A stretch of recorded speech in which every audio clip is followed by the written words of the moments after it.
Baik, bismillahirrahmanirrahim. Assalamualaikum warahmatullahi wabarakatuh.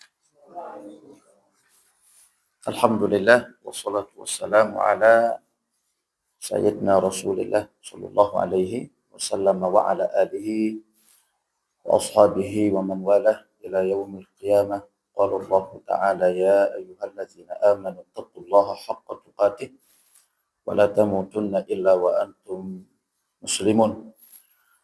Wa qala Sidina Rasulullah sallallahu alaihi wasallam, man ya'ish minkum fasayara ikhtilafan katsira fa'alaikum bisunnati wa sunnati al-khulafa'ir rasyidin al-mahdiyyin 'addu 'alaiha bin nawajis wa iyyakum muhdatsatil umur fa inna kulla muhdatsatin bid'ah. Baik, pagi hari yang cerah teman-teman. Di sini kita berjumpa dan mungkin kita sering ketemu di Masjid Tazkirah ya. Ya, sebagian atau semua. Ya. Berarti sudah sering kita ketemu. Seperti dikatakan tadi oleh Akhina dan juga tadi sebelumnya, berarti ini perumahan baru berapa kakak berarti ya? 27 kakak.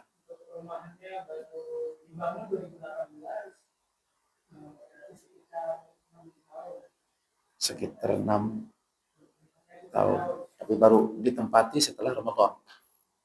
Sebelum Ramadan. Masjid ini sudah jadi fisiknya bisa dipakai ibadah. Kalau peresmiannya setelah Ramadan. Ini dibuat oleh Yayasan Al-Huda Bogor. Al-Huda Bogor. Oh, baik. Yang bawa siapa? Yang Al-Huda ke sini. Developer dari Iskariman Property. Oh, baik. Namanya Iskariman Property. Berarti syariah berarti ya? Insya Allah. Hah? Apa? Tanpa bank. Oh, baik. Iya, berarti nggak pakai persyaratan ini berarti ya? By checking berarti nggak pakai. Baik, ya semoga ini ya, semoga lancar. Syariahnya memang seperti itu. Tapi memang mode syariah ini agak sulit memang dia. Dulu ada di perumahan Gria Madani Village namanya. Dikelola syariah juga tanpa bank. Tapi qadarullah tumbang dia. Karena kayaknya kurang amanah kayaknya pelaksananya. Baik, itu perkenalan singkat lah ya. Agak santai supaya nggak tegang. Kedua, mungkin ke depan, antum kalau pengen ngaji aja, nggak usah mikir-mikir yang macam-macam aku ya. Ya, insya Allah selama masih bisa berangkat. Kadang-kadang juga nginep di pondok. Dari pondok kan bisa ke sini. Ya, nggak usah yang mikir harus ini harus begitu. Akhirnya nggak jadi ngaji akhirnya. Ya. Karena apa ya? Anak pribadi itu senang gitu. Ngaji nggak mesti harus banyak. Yang penting mau ngaji itu apa? Senang. Apalagi mungkin kan jumlah kakaknya sedikit ya. Berapa? 27. Ya, 27 kuat, bagus. Itu bisa jadi sentral tersendiri mungkin bagi orang sekitar. Daripada banyak, tapi kadang-kadang nggak dapat mempengaruhi kan gitu. Ya. Ketiga, hari ini kita bicara tentang hari raya lah ya. Hari raya atau kurban lah gitu ya. Kurban. Di masalah ada kurban? Insya Allah. Kambing atau sapi? Kambing ya. Sebab satu sapi bisa 24. Satu sapi bisa. Tapi kambing aja lah ya. Kambing. Baik, kita berbicara tentang kurban. Ya, nanti kita meliputi berbicara tentang keutamaan. Kedua nanti kita bicara tentang fikihnya sedikit. Fikih nyembelih lah gitu, atau fikih kurban. Ada yang sudah biasa nyembelih berarti. Terus nanti kalau mau nyembelih gimana? Oh, kebetulan nggak hadir. Lagi ada aktivitas. Oh, siap. Berarti nanti sendiri ya? Ya, baik.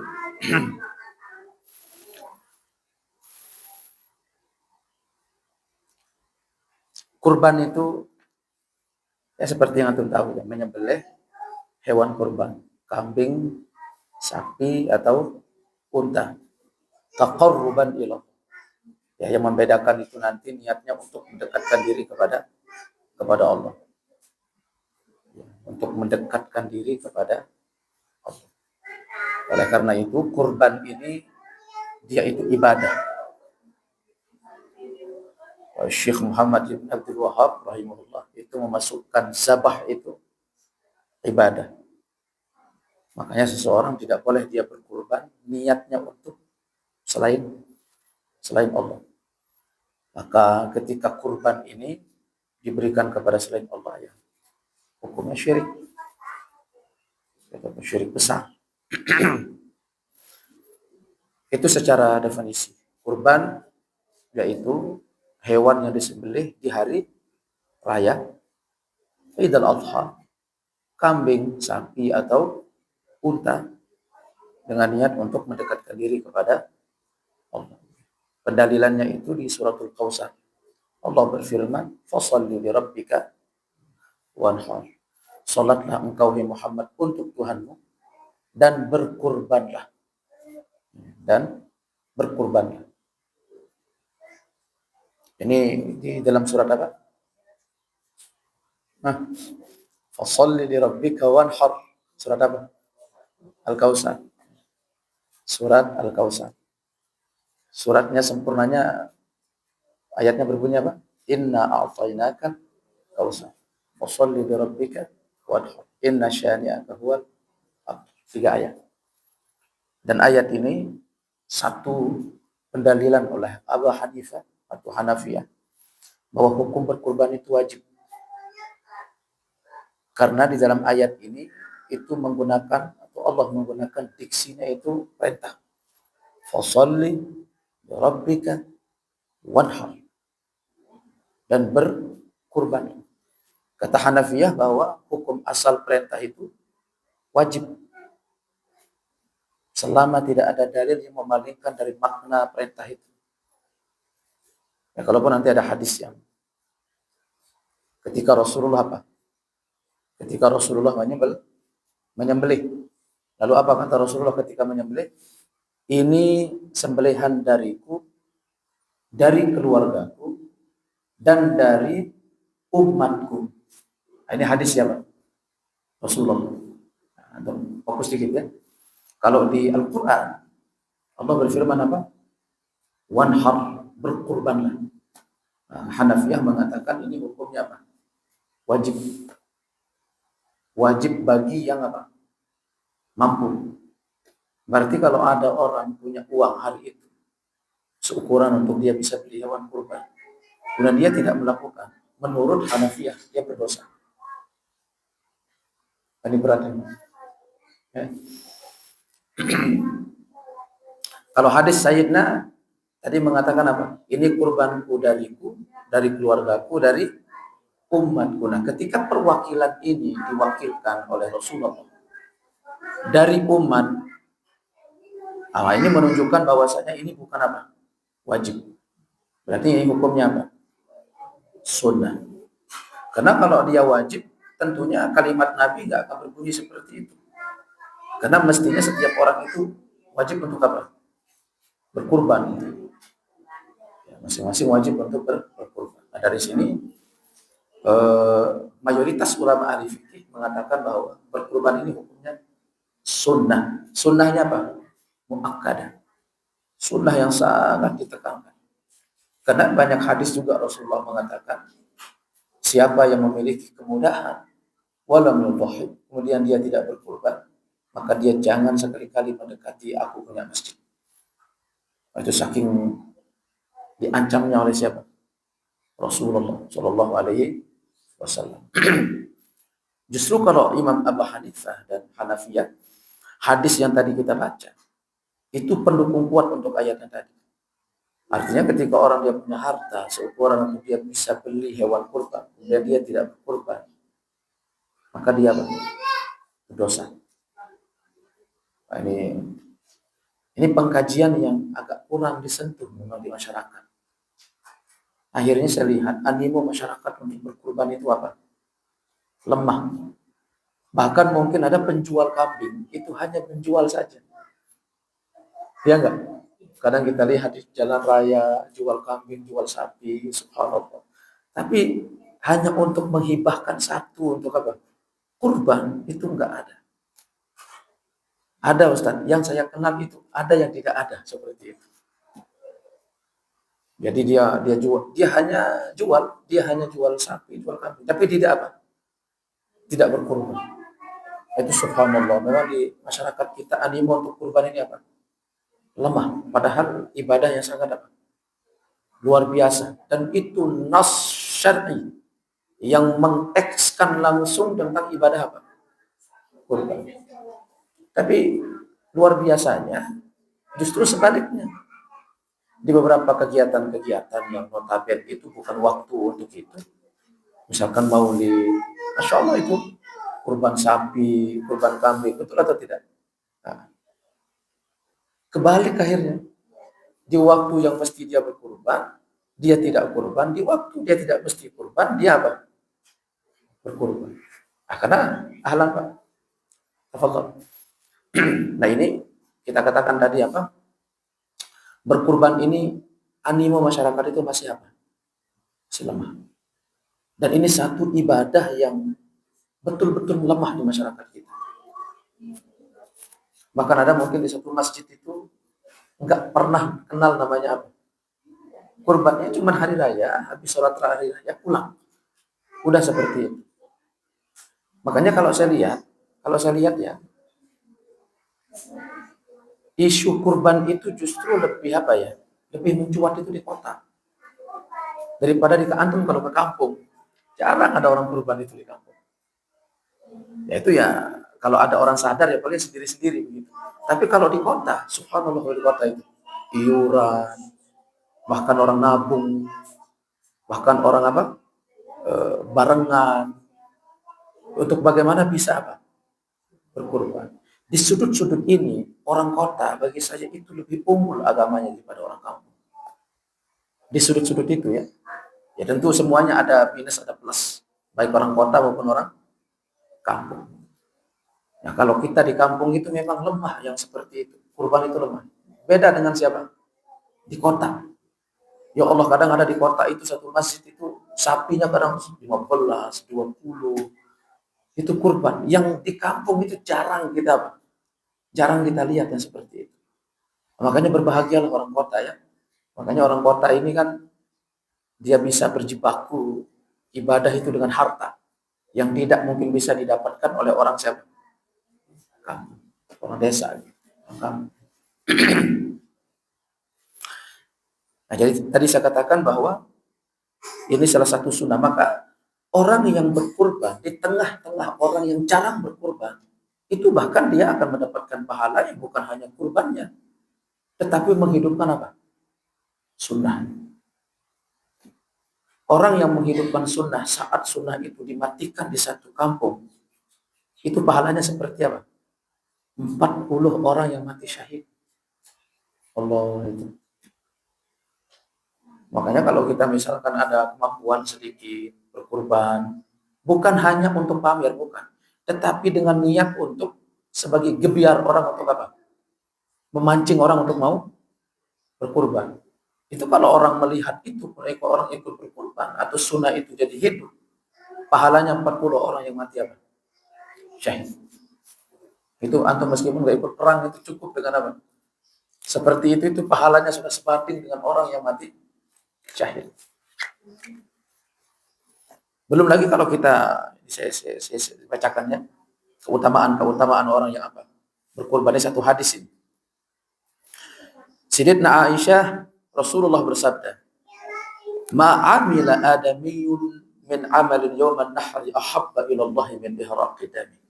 Tidak ada amalan anak Adam yang paling dicintai oleh Allah di hari raya Idul Adha itu melebihi mengalirkan darah. Itu ibadah yang paling apa? Ibadah yang paling dicintai. Tidak ada ibadah yang paling dicintai oleh Allah di hari raya itu melebihi apa? Mengalirkan darah. Wa innahu lata'ti yaumul qiyamah. Karena nanti kurban itu akan datang pada hari kiamat. Biquruniha, dengan tanduknya, wa asy'ariha, dengan bulu-bulunya, wa aslafiha, dengan kuku-kukunya. Wa inna dama la yaqa'u minallahi bimakan. Sesungguhnya darah itu betul-betul jatuh ke tempat qabla an yaqa'a minal ardi fatibu biha nafsah. Itu pahala orang yang berkurban. Itu sebelum darah itu jatuh ke bumi, itu pahalanya sudah ditetapkan oleh Allah. Itu kan kalau ibadah-ibadah lain itu kan dihitung pahala itu apa? Setelah. Tapi kalau kurban itu sebelum darah itu jatuh, itu pahalanya sudah apa? Ditetapkan oleh Allah. Nah, ini keutamaan yang tentu besar untuk siapa? Orang yang berkurban. Makanya kalau ada orang yang mampu berkurban, ya, mampu untuk kurban apa? Kurban. Meskipun sesekali lah. Apalagi kalau berulang apa? Berulang kali. Yang nanti kurban itu akan datang dengan apa? Bulu-bulunya, tanduknya, dan juga apa? Kuku-kukunya. Hadis satu lagi. Ada seseorang pernah bertanya, "Ya Rasulullah, ma hadhil adhah?" Ya Rasulullah, kurban ini bagaimana ya Rasulullah? Rasulullah mengatakan, kurban ini adalah sunnahnya bapak kalian. Siapa? Ibrahim. Lalu, kalau Nabi Ibrahim itu punya keistimewaan khusus ya Rasulullah. Kalau kita berkurban, itu bagi kita apa ya Rasulullah? Lalu Rasulullah menyebutkan, bikulli sya'ratin hasanah. Allah memberikan dia satu rambut dari hewan kurban, itu satu kebaikan. Antum pernah ngitung bulu kambing? Hah?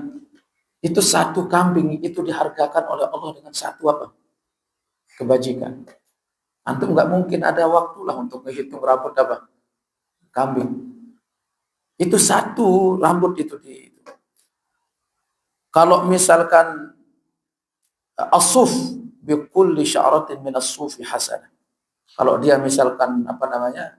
Domba, ya sama domba, wol, itu satunya itu apa? Dihitung dengan satu kebajikan. Di tempat yang lain Rasulullah bersabda, tidak ada amalan anak Adam di hari ini yang lebih utama melebihi apa? Mengalirkan darah. Illa an yakuna rahiman busar. Kecuali ada yang mengunggulinya, yaitu tali silaturahim yang pernah terputus itu dia sambung kembali. Makanya bagus itu momen hari raya itu dikenal secara tradisi itu momen untuk apa? Salam-salaman. Sebetulnya kan bahasa orang kampung itu maaf-maafan. Tetapi sebetulnya nilai yang paling kita angkat itu sebetulnya apa? Menyambung tali silaturahim. Ada mungkin abang sama adik itu ketengkar dia 1 tahun.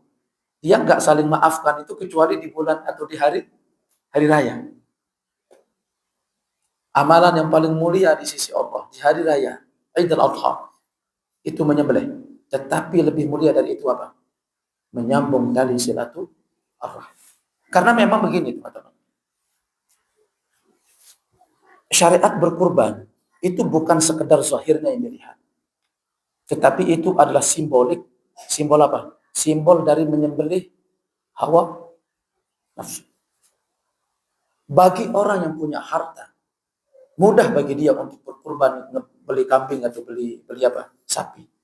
Tetapi orang yang mudah tadi membeli kambing, membeli sapi untuk dia berkurban, lebih sulit bagi dia untuk menyembelih nafsunya untuk berdamai dengan siapa? Saudaranya ketika dia bertengkar. Makanya kenapa orang yang memberikan maaf atau orang yang minta maaf di hari raya dengan tujuan untuk menyambung tali silaturahim itu lebih utama dari apa? Berkurban. Karena berkurban dengan uang, membeli sapi itu lebih mudah daripada orang apa? Menyembelih egonya untuk minta maaf. Atau menyembelih egonya untuk apa? Untuk memberikan maaf. Bahkan subhanallah, ada orang ketengkar. Begitu hari raya, dia tetap untuk tidak mau saling apa? Maaf. Wah, itu binasa itu. Saya itu sering memberikan contoh-contoh real teman-teman ya. Di perumahan, ketengkar dia. Hari raya sebelum hari raya Idul Fitri. Sebelum hari raya Idul Fitri.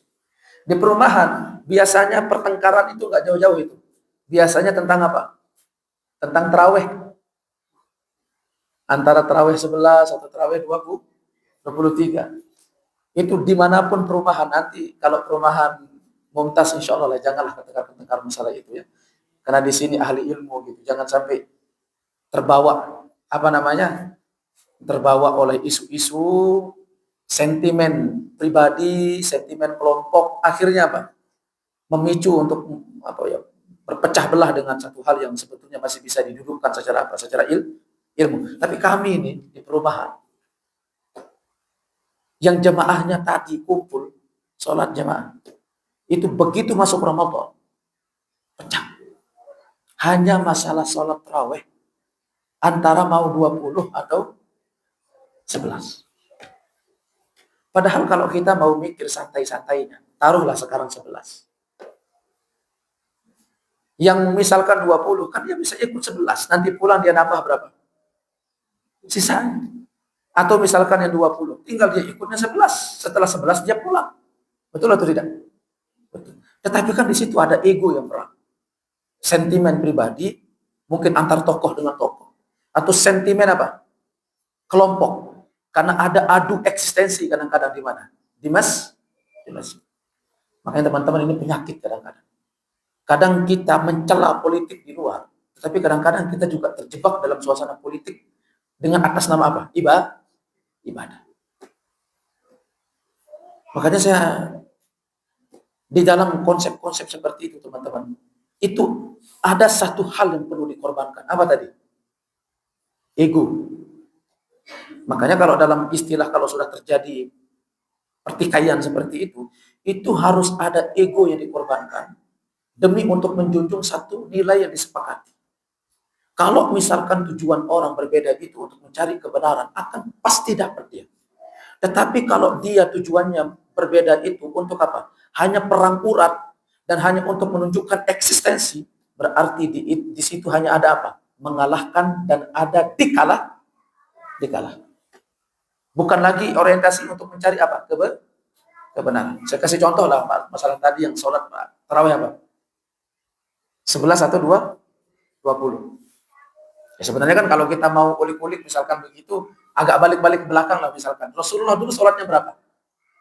Ya kan sudah selesai kan sebetulnya perkaranya gitu.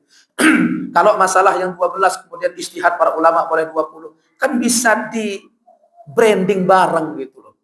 Nggak mesti harus berujung apa? Perang urat gitu loh maksud saya. Subhanallah. Akhirnya ini dua kelompok terbelah menjadi dua. Ada yang sholat tarawih secara khusus 23, ada sholat tarawih secara khusus apa? Yang 11 juga nggak mau ngalah, yang 23 juga nggak mau apa? Ngalah. Sampai hari raya. Begitu hari raya, ketemu di jalan, untuk mau salaman, itu buang muka. Berarti mana lebih sulit? Menyembelih hawa nafsu atau menyembelih kurban? Makanya sebetulnya kurban ini simbol sebetulnya. Simbol untuk Allah memberikan isyarat bahwa kenapa ketika hadis Rasulullah tadi mengatakan apa? Menyembelih itu adalah ibadah yang paling apa?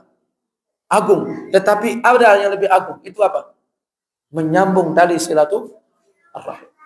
Karena menyambung tali silaturahim ini lebih apa? Lebih sulit. Ya subhanallah. Kita lanjut dulu ya.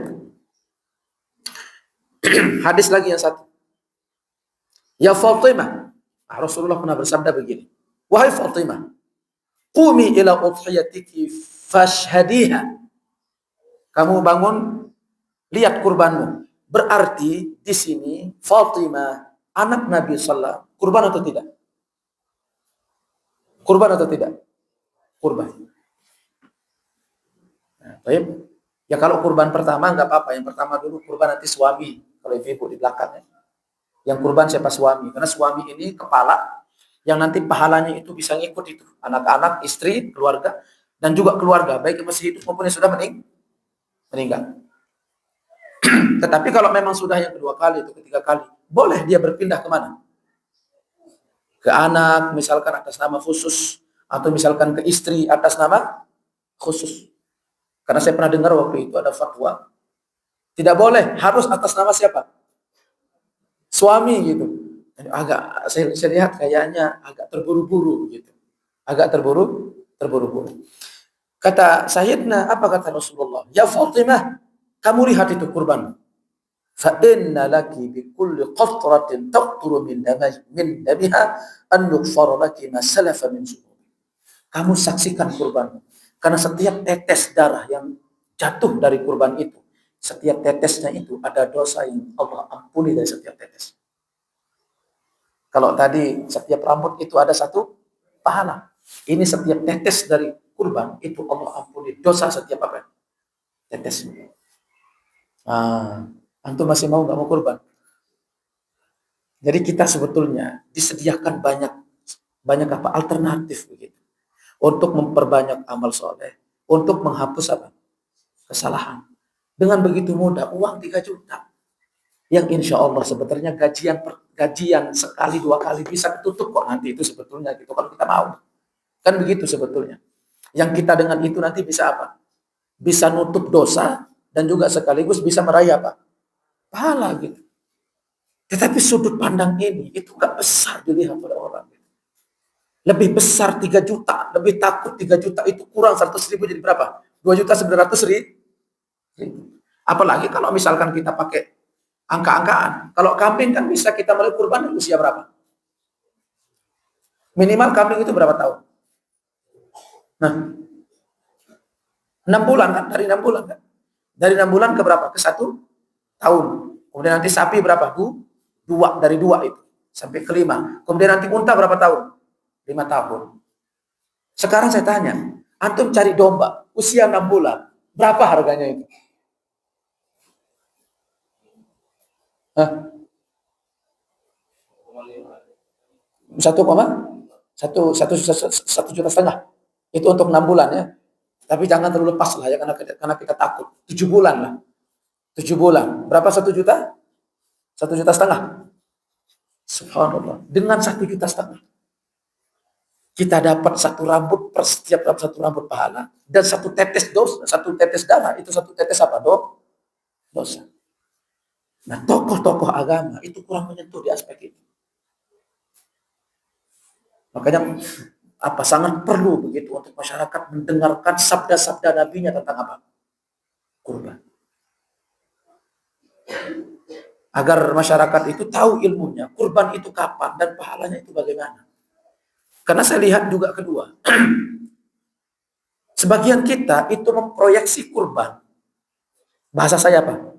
Memproyeksi kurban, tetapi bukan pada tempatnya. Seperti tadi saya katakan, justru di acara-acara yang bukan acara-acara yang diakomodir oleh syariat, justru di situ kita berkurban habis-habisan. Padahal kita tidak dapatkan apa? Pahala yang setimpal begitu. Ya saya mohon maaf, misalkan seperti acara-acara yang banyak seremonial gitu ya. Akhirnya kadang-kadang kita kurban di situ.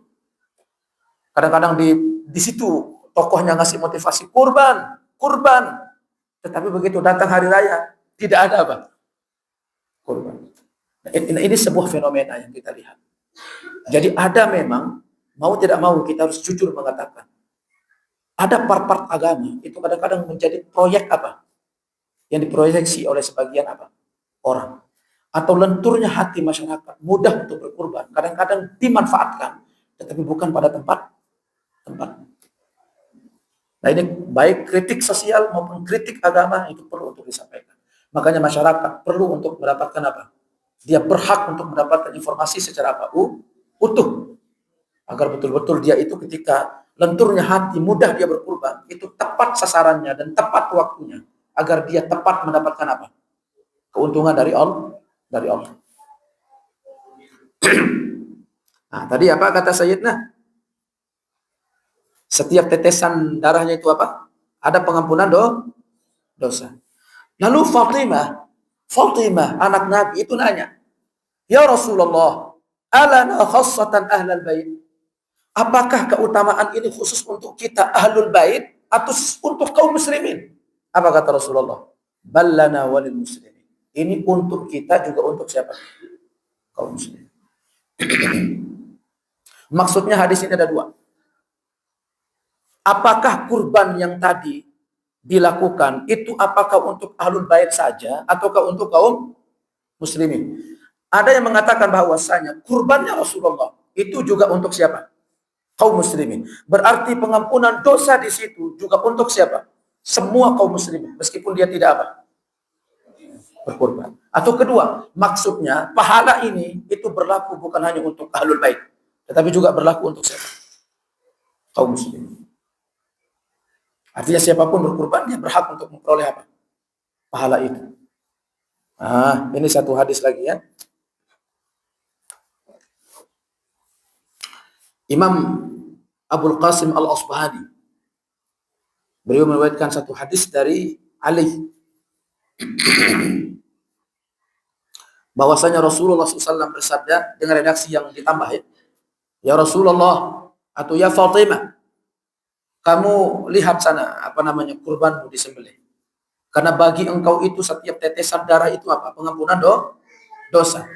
Ama innahu yuja'u bidamiha walahmiha. Nanti, adapun nanti di akhirat, itu keutamaan di dunia. Keutamaan di dunia itu apa? Satu rambut ditetapkan satu kebaikan. Satu tetes darah dihapuskan satu apa? Dosa. Adapun nanti di akhirat, bahwasanya kurban itu akan didatangkan oleh Allah dengan darahnya, dengan dagingnya. Lalu semua itu diletakkan di mana? Di timbanganmu. Sab'ina dhi'fa. Itu Allah lipat gandakan menjadi berapa? 70 kali lipat. Kalau satu kambing, berarti itu dilipat menjadi berapa? 70 kambing. Kalau orang kurban satu sapi, berarti dia itu sudah sebanding dia kurban berapa? Subhanallah. Antum nggak mau kurban? Kurbanlah ya. Bismillah lah. Makanya sampai ada yang nanya, Ustaz, kalau ngutang gimana Ustaz yang kurban? Ada sebagian ulama seperti Imam Al-Maqdisi itu membolehkan hutang untuk apa? Kurban. Yang penting dalam arti dia masih apa? Longgar. Bukan arti punya hutang tapi hutang untuk apa? Kurban. Karena kalau Syekh Ibn Utsaimin, kalau yang masih punya hutang fokus sama hutang dulu. Baru apa? Kurban. Tetapi ada juga jenis hutang itu yang longgar sebetulnya. Kadang kita hutang sama abang. Bang, bisa nggak nanti bang belakangan saya mau kurban? Oh ya Allah deh, misal gitu kan. Ada kan jenis hutang itu apa? Longgar. Artinya ada satu dorongan kuat dari seseorang itu untuk mau apa? Berkurban. Jangan sampai dia tidak punya apa? Tidak punya keinginan begitu. Sudah jarang-jarang jihad, datang belajar, apalagi mau diajak mau perang gitu kan. Masa paling tidak kurban 1,5 juta gitu untuk apa? Subhanallah, untuk mau kurban itu nggak bisa gitu ya. Bismillah.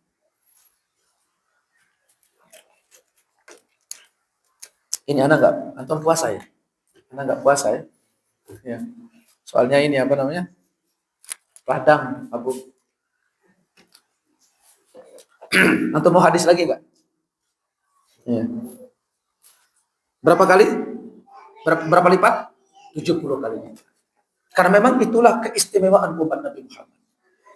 Umat Nabi Muhammad itu umurnya pendek-pendek, tetapi kebaikannya itu dilipat.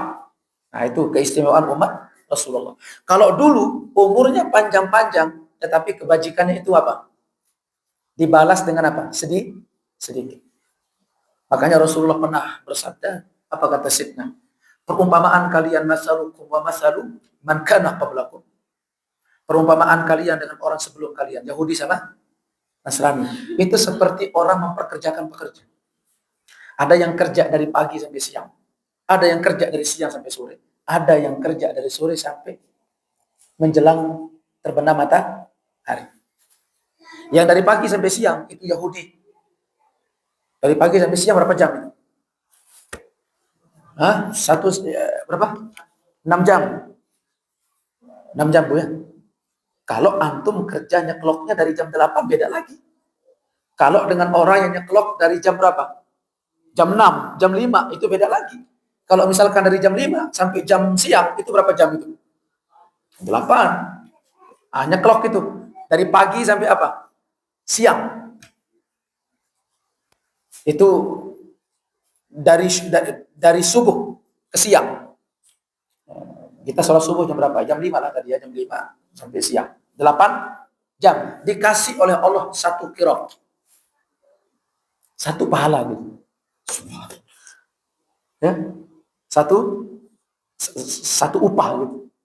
Kemudian ada yang kerja dari siang sampai sore. Siang sampai sore berapa jam? Taruhlah kita sekarang sore itu jam 12-an.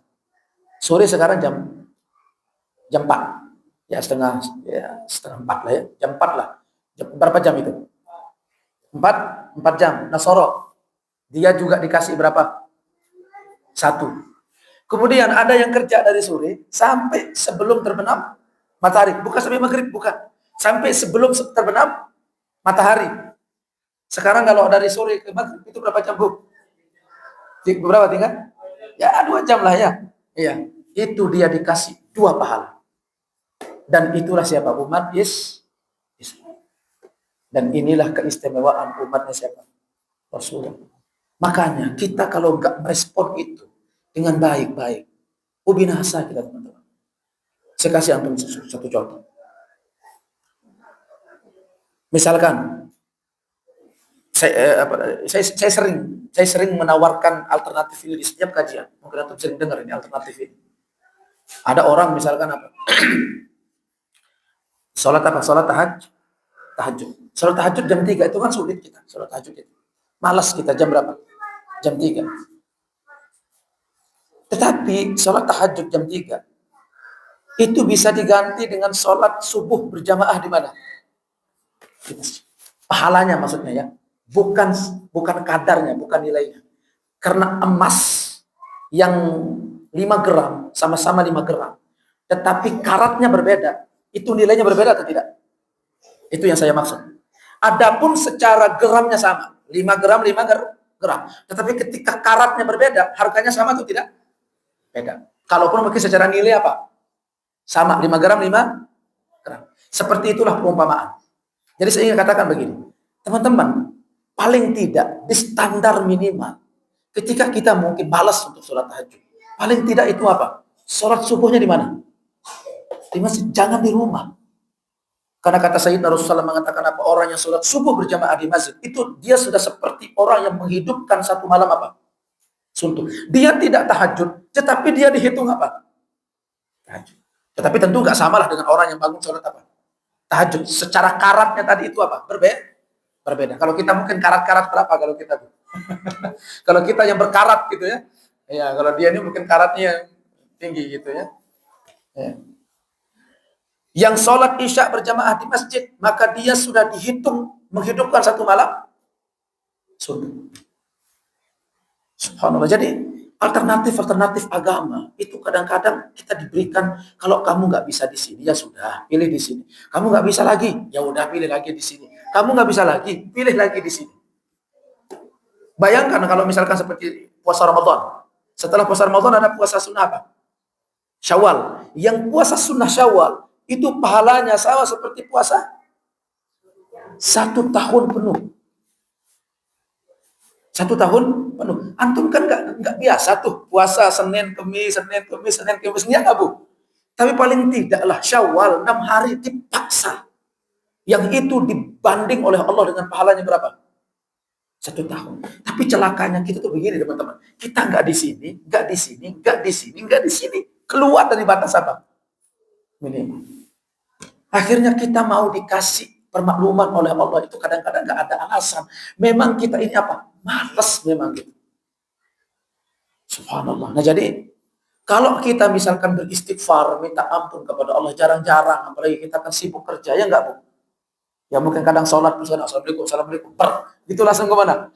Langsung kadang masuk apa? Masuk kerja. Apalagi kadang-kadang yang kita kerja di PT ini, mohon maaf teman-teman ya. Saya khutbah sudah dititip sama teman itu ngomong apa? Ustaz, kita di sini khutbah dengan sholat itu nggak boleh lebih dari 30 menit.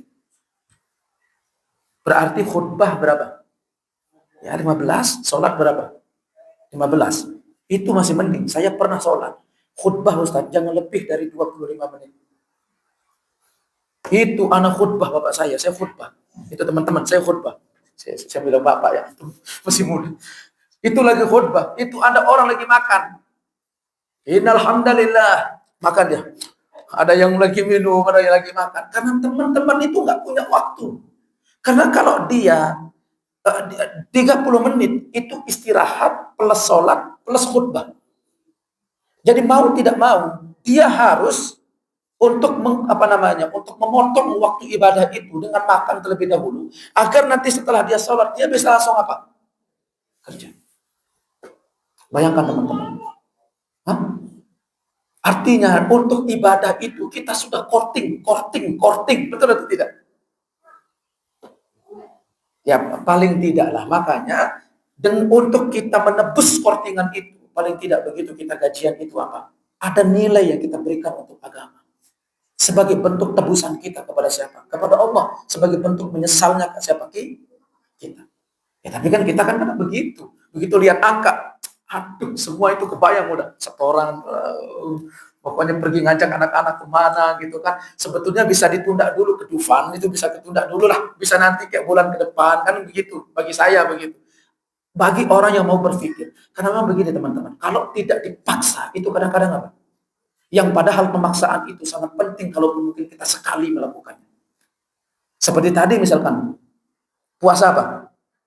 Itu dia sudah dihitung, puasa 1 tahun penuh. 1 tahun penuh loh dia puasa. Padahal kalau kita puasa dalam 1 bulan, itu ada Lailatul apa? Ada Lailatul Qadar. Kalau itu dihitung setiap bulan ada Lailatul Qadar, berarti itu dia sudah 12 kali Lailatul apa? Tapi kan malas kita teman-teman, ya enggak?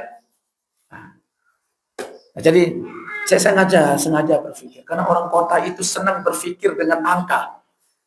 Dan senang itu diajak dengan apa? Nilai. Kalau sekian, mau kan gitu kan? Nah sekarang coba kita hidupkan frasa bahwasanya bukan hanya di dunia, tetapi frasa akhirat itu apa? Muncul. Maka itulah salah satu istimewanya Lailatul Qadar itu.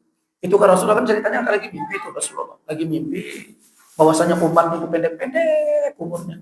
Akhirnya Rasulullah sedih. Gitu. Akhirnya Jibril datang, ya Rasulullah, aku bawa satu ayat. Inna anzalnahu fi lailatul qadr. Lailatul qadri khairun min alfi syahr. Ya Rasulullah, bolehlah umatmu itu usianya pendek-pendek. Tetapi kalau soal amalan, jangan apa? Jangan sedih. Karena dia itu satu amalan, itu bisa dilipat menjadi 700 kali lipat. Ya, baik teman-teman. Nah, jadi, apa tadi? Kelak darah ini akan dibawa dan daging ini akan dibawa. Dia akan diletakkan di timbangan. Dilipat ganda menjadi berapa? 70. Ya Rasulullah, apakah ini khusus untuk Ahlul Bait? Enggak, ini juga untuk segenap siapa? Kaum muslimin. Tetapi untuk hati-hati, kalaupun dari tafsir yang pertama itu maksudnya adalah kita ikut ke kurbannya Rasulullah. Tetapi untuk hati-hati, kita tetap berkurban. Dan itu pasti kita mendapatkan apa? Pahala itu. Ya. Banyak kurbannya. Ya. Tapi jangan ayam. Ya, karena kalau ayam nggak bisa disamakan dengan apa? Kambing. Karena kalau ibadah kurban kan dia sudah jenisnya itu sudah dipatok sama syariat. Kalau enggak kambing apa? Sapi, kalau enggak sapi, unta. Yang sama dengan kambing nanti ada domba. Kemudian yang sama dengan sapi nanti apa? Ada kerbau. Mau hadis lagi? Diriwayatkan lagi satu hadis. Ya ayuhan nas, dhahru wahtasibu bidimaiha. Wahai sekalian manusia, kata Rasulullah, berkurbanlah kalian. Berkurbanlah kalian dan ambillah pahala-pahala dari apa? Dari kurban itu. fa inna dama wa in waqa'a fil ardi fa innahu yaqa'u fi hirzillahi azza wa jalla. Sesungguhnya darah itu meskipun dia jatuh ke bumi, tetapi sesungguhnya darah itu dia jatuh di hadapan Allah. Itu luar biasa itu dari apa? Keutamaan kurban.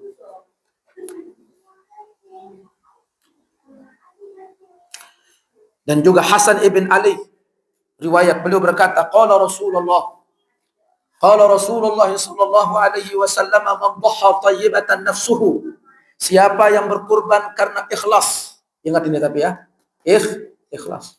Ini yang harus diperbaiki. Jangan sampai kurban itu hanya sebatas untuk apa? Ya branding diri gitu. Oh si fulan kurban, si fulan kurban. Tapi kalaupun ada niat untuk itu, banting niat itu untuk apa? Agar orang lain ikut. Tapi bukan hanya untuk siapa? Kenikmatan diri sendiri. Agar orang ikut gitu. Bismillah, kurban di musola. Karena kan kalau musola kan pusat perhatian gitu. Apalagi nanti nyembelih di mana? Di halaman musola atau di halaman masjid. Jadi orang bisa melihat. Ya, dan itu pahala sendiri. Itu masuk dalam sabda Rasulullah, madalla ala khair. Siapa yang menunjukkan kepada apa? Kebajikan, maka bagi dia itu pahala yang sama seperti orang yang melakukan. Ya dakwah seperti itu. Siapa yang berkurban dengan ikhlas dan dia betul-betul ikhlas mengharapkan pahala dengan kurban itu, kanat lahu hijaban minan nar, maka bagi dia itu apa? Hijaban minan nar. Itu akan menghalangi dia dari apa? Neraka.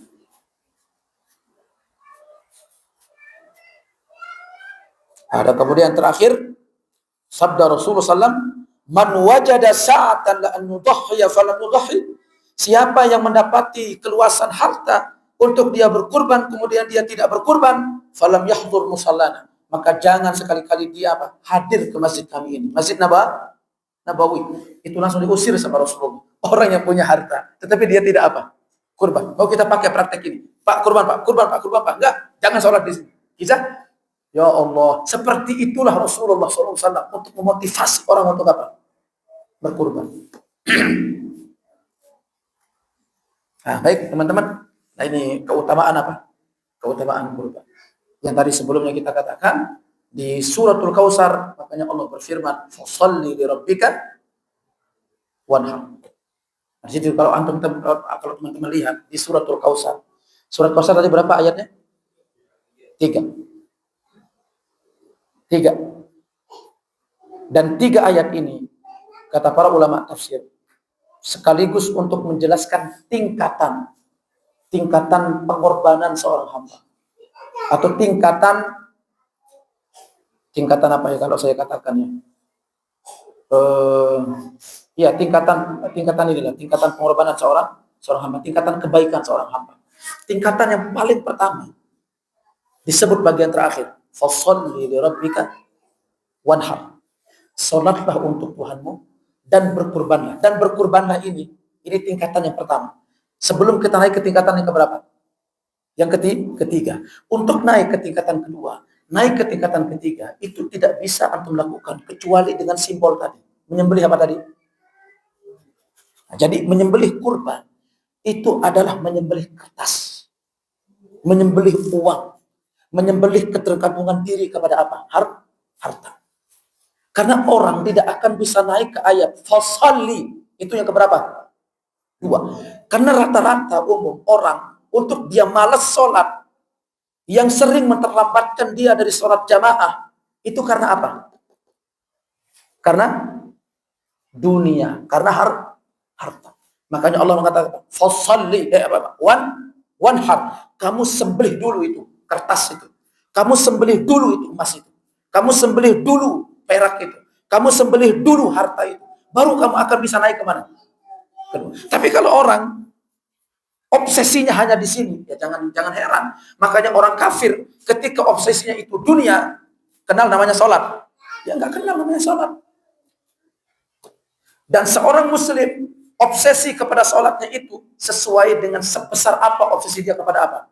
Semakin rendah dia melihat dunia, maka semakin tinggi dia melihat apa? Akhirat. Tapi kalau semakin tinggi dia melihat dunia, maka pasti ada yang akan kalah. Itu apa? Akhirat. Ya, sederhana lah itu contohnya. Allahu Akbar. Lagi cuci mobil gitu kan. Masih lah. Karena itu tadi. Karena hatinya memang diisi dengan apa? Obsesi untuk itu. Artinya Allah ingin mengatakan apa? Kamu kalau belum bisa menyembelih itu, nggak akan bisa naik ke sini. Ini kita nggak berbicara di status apakah orang yang sholat setelah nyuci mobil itu nggak bermanfaat, Ustaz. Bukan. Kita nggak berbicara di situ. Tetapi agama ini bukan hanya berbicara di standar minimal. Tetapi agama ini nyuruh kita untuk jadi orang lebih baik. Bukan hanya sekedar baik. Itu satu. Kemudian yang kedua, barulah engkau akan bisa naik ke kedua itu apa? Menyibukkan diri dengan apa? Ibadah badan. Ibadah badan diwakili oleh apa? Salat. Karena salat ini ibadah yang paling apa? Agung. Ya. Setelah apa dari? Setelah dari menyembelih kurban tadi.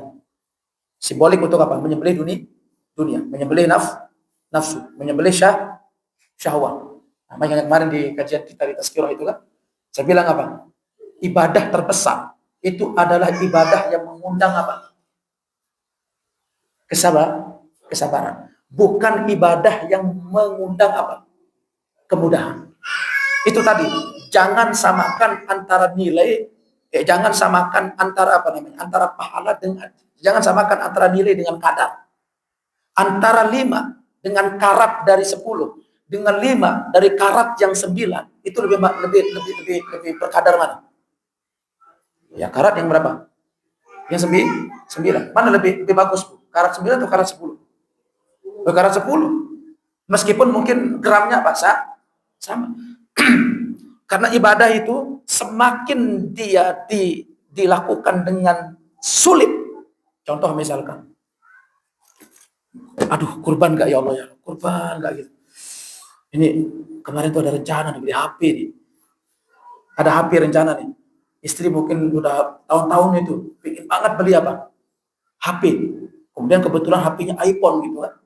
iPhone yang apa itu Max ya apa? Ya, Pro Max. Itu iPhone, Bu. iPhone itu. Istri udah bilang, Bang, nanti kalau ada uang beli kita HP, Bang. Pengen banget gitu. Buat apa? Buat motret dagangan, Pak. Karena kalau motret dagangan pakai Android itu nggak tahu itu makanan enak jadi nggak enak itu kelihatannya kan gitu kata orang kan. Tapi kalau pakai iPhone itu yang nggak enak jadi apa? Jadi enak kelihatannya karena beningnya kan begitu. Ya Allah ini HP atau kurban ini ya Allah. Bismillah kurban. Setelah dia mengatakan Bismillah kurban, itu ada nafsu yang apa? Dikurbankan, disembelih. Tentu itu tidak sama dengan orang yang berkurban. Dia masih ada peluang untuk apa? Mudah. Artinya dia punya uang misalkan berapa? 10 juta. Atau dia punya uang 20 juta. Tinggal dia beli sapi, 3 juta. Sisa berapa? 17 juta. Dia masih punya uang itu.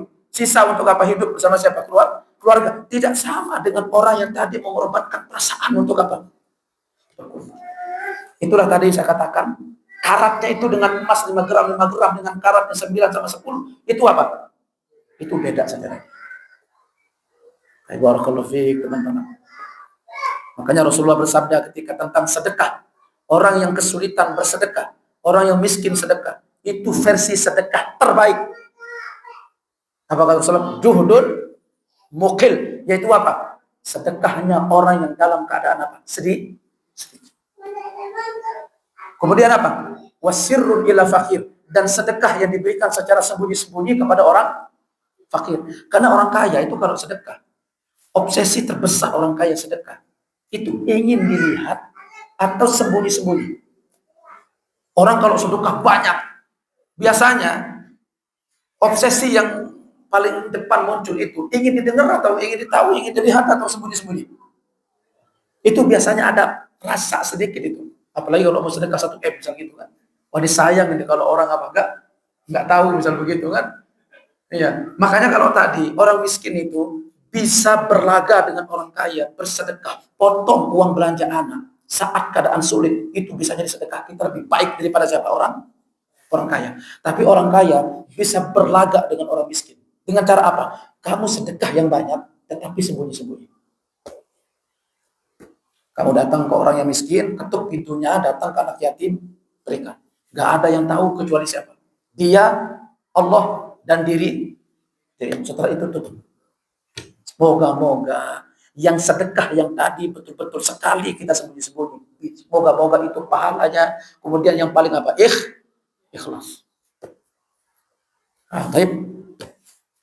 Nah, tadi satu tadi. Tingkatan yang pertama apa? Sembelih syahwat. Artinya ibadah yang memancing kesabaran itu lebih apa? Lebih baik. Itulah teka-teki yang mari kita ditazkirah ya, Abu ya. Antara orang yang pingin nikah, masih ingat?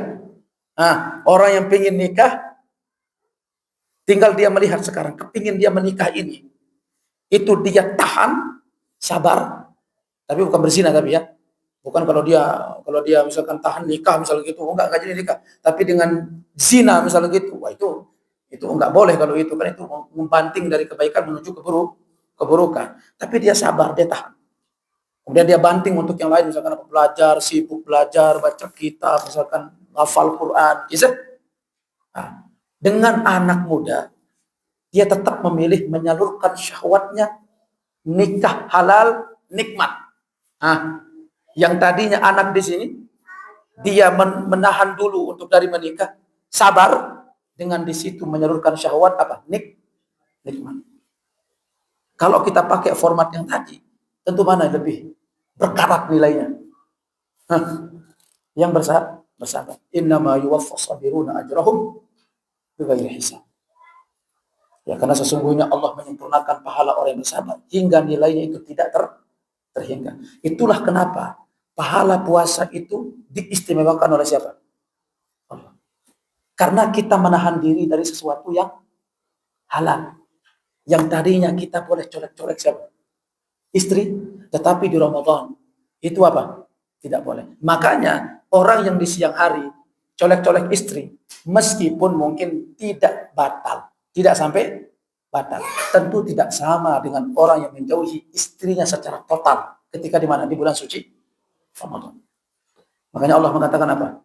Fa inna shauma li wa ana ajzi. Sesungguhnya puasa itu untuk, dan aku nanti akan langsung membalasnya. Li'annahu yada'u syahwatah, karena dia itu telah meninggalkan apa? Syahwatnya. Demi siapa? Demi diri. Nah, saya rasa makanya banyak ulama-ulama yang main di segmen ini. Banyak ulama-ulama yang main di segmen ini. Kalaupun saya pernah katakan kemarin masih tazkirah ya. Adapun seperti ulama Imam Zahabi itu tidak terlalu demen sama yang sifatnya terlalu apa? Berlebihan. Sampai-sampai enggak mau nikah, akhirnya cuma apa? Ibadah, puasa, enggak mau nikah. Padahal kalau kita mau mengatakan sholat itu juga ibadah, nikah itu juga ibadah. Ada yang mendekatkan diri dengan ibadah dengan sholat, ada mendekatkan diri dengan ibadah apa? Nikah. Kalau puasa, kalau dengan ibadah dengan sholat sunnah itu mungkin capek, tapi kalau dengan nikah itu apa? Ya, tapi sebetulnya kan itu kadarnya di situ sebetulnya. Tentu Allah juga menilai mana lebih capek, mana yang dari nikmat kan begitu. Tentu nggak akan sama dengan orang yang nikmat dengan orang yang kesulitan. Makanya ada ulama-ulama mengambil segmen apa? Ibadah dengan mempersulit diri. Itu cenderung kayak apa ya? Kayak maksain diri gitu. Kalaupun Imam Zahabi mengkritik gitu. Ya, saya sebetulnya teman-teman, saya sengaja berbicara untuk memancing teman-teman di tengah-tengah kelalaian kita. Ada dulu loh orang-orang yang seperti itu. Lihat api itu langsung pingsan. Ini api, dia lihat api, nyala apinya, buk, pingsan bu. Kita lihat api, pinginnya apa? Pingin bakar ayam, pingin bakar kambing, betul atau tidak? Pokoknya lihat api itu kayaknya enak nih api ini, apalagi mungkin di puncak ada api, kita sambil bakar ikan, nikmat. Selalu yang kepikir itu apa? Nikmat. Dulu ada orang lihat api, itu langsung apa? Pingsan.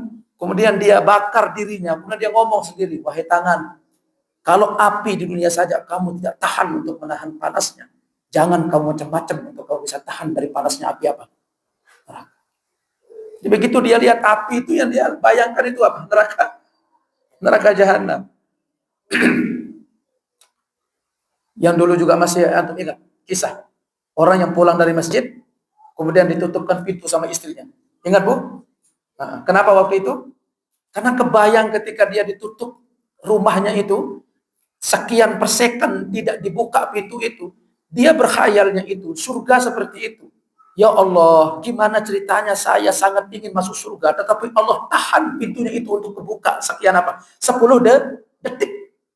Sebagaimana istrinya itu belum buka pintu ketika dia pulang dari mana? Pulang dari masjid. Padahal kita pulang dari masjid biasa aja gitu. Tapi mereka lahir akhirat itu apa? Betul-betul di mata itu yang dia lihat apa? Akhirat itu nyata. Kalau kita kan dunia yang nyata. Akhirat itu masih apa? Masih gaib. Tapi kalau mereka, akhirat itu fix nyata. Sementara dunia itu apa? Palsu. Begitulah format salafus saleh itu melihat apa? Dunia. Makanya kalau mereka itu memangnya bisa untuk menarik diri dari apa? Dari itu. Kalau kita kan memang ya sering banyak takutnya, Bu. Kalau nggak punya uang takut sakit. Kalau nggak punya uang takut nggak makan. Kalau nggak punya uang ya karena itu tadi.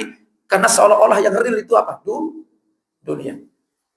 Ya, yang realistis lah Ustaz. Saya nggak berbicara yang realistis. Saya sedang berbicara yang tidak apa? Realistis. Di formatnya siapa? Orang-orang saleh. Ya, tapi mungkin saya selesaikan dulu. Kemudian sembelih hawa nafsu. Kemudian kedua baru kita akan bisa menyembuhkan diri dengan apa? Dengan kemudian yang ketiga, ini yang paling tinggi, yaitu ketika seorang hamba itu menenggelamkan dirinya, melebur dirinya untuk semua aspek itu berada di dalam cahaya Allah. Atau kalau bahasa sederhana saya, mungkin kalau antum bilang cahaya itu terlalu berat gitu kan, gimana Ustaz? Cahaya Ustaz gitu kan, berat cahaya itu gitu. Jadi orang yang melebur dirinya itu dalam seluruh aspek aktivitasnya itu senantiasa berada dalam nilai-nilai Tuhan. Apapun yang dia lakukan. Jadi selalu berada di dalam apa? Nilai kebaikan. Itu yang diwakili oleh ayat inna a'tainakal kautsar. Sesungguhnya kami telah memberimu karunia yang banyak wahai Muhammad. Maka dan ini disembunyikan. Maka engkau memberilah dengan pemberian yang banyak. Makanya tingkatan orang paling baik itu satu at-tarku, yaitu apa? Meninggalkan. Ini yang tadi kita bilang apa? Menyembelih syahwat. Kemudian setelah tarku, kemudian naik, yaitu apa? Al-fa'lu, yaitu apa? Melakukan. Setelah melakukan, naik ke atas, yaitu apa? Al-bazlu. Bazlu itu apa? Bazlu itu pemurah. Bukan lagi memberi, tetapi pemurah. Orang yang nggak pernah berpikir. Bang, ada garam bang? Ada. Bang, ada nasi nggak bang? Minta dong, saya belum masak. Ada. Nggak pernah dia berpikir untuk apa. Ini namanya apa? Al-bazl. Di tingkatan ini tingkatan yang paling apa? Tinggi. Tingkatan yang paling tinggi ini, itulah sifat yang kita butuhkan. Yaitu apapun yang dia lakukan, itu sentralnya ke satu. Yaitu sentralnya adalah kepedulian untuk agama. Apapun dilakukan itu nilainya hanya untuk apa? Bagaimana agama ini tegak. Dan itu luar biasa teman-temannya. Saya lihat perkembangan ini cukup bagus di teman-teman pengajian. Bahkan mungkin baru berdiri masalah Ustaz, kita ngaji Ustaz. Ahlan. Pokoknya kadang iuran, bareng-bareng bangun musola di situ bisa ngaji. Antum sudah di spek itu. Tapi kadang-kadang antum nggak ngerasa di spek itu. Kan antum belum dengar, ya nggak? Artinya antum itu sudah di spek orangnya apa? Orang yang unggul, yang mungkin tidak sama dengan orang yang lain, acuh, apatis, lihat musola, biasa aja. Toh nanti juga jadi, begitu udah jadi atau baru sholat. Tapi tidak sama dengan orang yang berjuang dari titik awal begitu.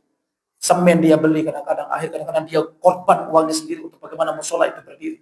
Dia korbankan uangnya sendiri untuk bagaimana kegiatan kajian majelis ilmu itu apa? Berjalan. Itu spek tertinggi seorang hamba. Itu spek tertinggi seorang siapa? Hamba. Ya, kalau orang yang main di titik-titik terendah ya silahkan saja main. Tetapi jangan lupa ada orang-orang soleh itu bermain di spek apa? Tertinggi. Jadi dia itu intan, mutiara. Seluruh perjuangannya itu, seluruh apapun dilakukan, itu harus pokoknya ada kaitannya dengan apa? Agama. Makanya itulah saya bilang teman-teman yang bekerja, yang mungkin masih kerja, jangan sampai plus antum itu hanya kerja. Tetapi setidaknya ada tekad-tekad baik, ya Allah saya kerja mungkin dengan niat masih bisa sedekah lebih banyak, ya Allah. Meskipun mungkin setelah dapat gaji nggak sedekah gitu ya. Ya, yang penting apa? Yang penting sudah apa? Sudah niat, sudah tekad. Meskipun Allah bilang, nih orang kemarin belum bilang sedekah, sekarang nggak jadi. Ya Allah. Ada hadis Rasulullah, bahwasanya siapa yang niat satu kebaikan, maka dia dihitung dengan apa? Ya, jadi dia tuh main kucing-kucingan dengan siapa? Ya Allah, kita tuh memang begitu ya. Ya, tapi nggak apa-apa lah. Itu untuk menunjukkan sifat kemurahan siapa? Allah Subhanahu wa Ta'ala. Ya mungkin dengan itu niat, ya Allah saya pergi kerja dengan cara seperti ini supaya anak-anak dapat rezeki yang halal. Itu kan bagaimana membanting, bukan hanya kembali untuk diri sendiri dan keluarga, tetapi untuk apa tadi? Agama. Untuk agama. Makanya saya luar biasa gitu, saya tersanjung gitu lihat teman-teman. Ada istrinya, kadang suaminya berjibaku, kadang berkorban gitu sendiri. Gitu. Bagaimana di situ kajian bisa bangkit di situ, musola bisa berdiri, bahkan masjid bisa tegak gitu. Kajian bahkan bagaimana orang bisa kenal sunnah nabinya. Subhanallah. Itu dia sudah berada di spek apa? Spek tertinggi. Dia lebur di situ. Jadi dia tidak lagi berpikir untuk tentang bagaimana dirinya hidup, tetapi dia berpikir untuk bagaimana agama itu apa? Hidup. Dia tidak lagi berpikir tentang bagaimana keluarga itu hidup, tetapi dia selalu berpikir tentang bagaimana agama itu apa? Hidup. Nah, konsep ini jangan dipakai di organisasi. Konsep ini itu harus dipakai dalam masalah apa? Agama. Ya bagus lah kalau misalkan ada orang misalkan motivasi misalkan apa. Jangan cari makan di organisasi. Tapi organisasi inilah yang kamu harus besarkan. Tetapi ada format lebih besar daripada itu. Apa? Agama. Jangan cari makan dengan agama. Tetapi cari agama yang harus apa? Dihidupkan. Jangan dipakai cuma di organisasi. Ya akhirnya apa? Berdarah-darah untuk bagaimana organisasi itu apa? Tegak, tetapi begitu tentang soal agama, dia cari uang dengan apa? Jual agama. Dia tidak dapat gaji mungkin di organisasinya, tetapi dia dapat gaji di mana? Di tempat gaji. Subhanallah, itu apa artinya kalau begitu? Nah, itu kan kita cari apa? Timpang tindih. Kita tahu organisasi itu nggak masalah, tapi masalah organisasi itu mungkin bisa ditanda untuk menyebarkan luaskan agama. Bagus, tetapi jangan bertransaksi dengan cara seperti itu. Organisasinya kita hidupkan mati-matian, tetapi nyari makan dari mana? Dari ceramah, dari apa? Matok harga. Saya nggak akan hadir kalau nggak kajiannya berapa? 20 juta. Karena mungkin sekelas ustaz tadi sudah sekelas artis masalahnya. Jadi begitu dia datang harus berapa? 20 juta. Hanya untuk ustaz. Belum krunya. Belum krunya nanti kru kameramen, sopir dan yang lainnya. Sampai kadang habis harus berapa? Kadang 100 juta hanya untuk satu apa? Ustaz. Subhanallah. Di organisasinya dia ngomong begitu, tapi begitu di pengajian dia dibayar di mana? Di pengajian itu kan nggak matching begitu loh, timpang tindih begitu.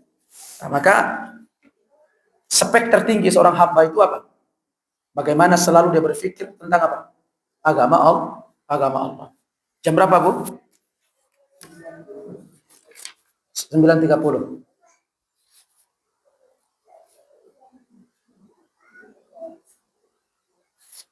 Mau lanjut? Kayaknya antum udah ngantuk kayaknya. Ya. Tadi sebetulnya kalau fikih ini banyak ini Bu. Kalau fikih, ya mungkin nanti kita bisa selesaikan dalam bentuk pertanyaannya. Mungkin kalau antum ada yang mau nanya, mungkin kita bisa selesaikan dalam bentuk pertanyaan. Itu tadi muqaddimah untuk dalam masalah kurban. Wallahu a'lam bis-shawab. Ini antum live di mana ini? Live di apa? Di mana? Oh, rekam. Oh gitu, saya kira live. Silakan kalau ada yang mau bertanya.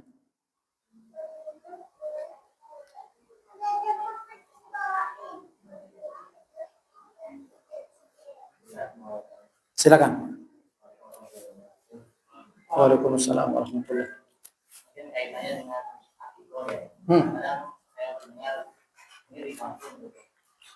Kalau ada masyarakat itu udah dan kebanyakan kalau yang lain dulu atau udah dulu terus kurban sekarang ditanya harusnya akikah dulu apakah ada kaitannya antara akikah dengan kurban kalau saya nggak tahu udah akikah tapi dulu kurban Taib.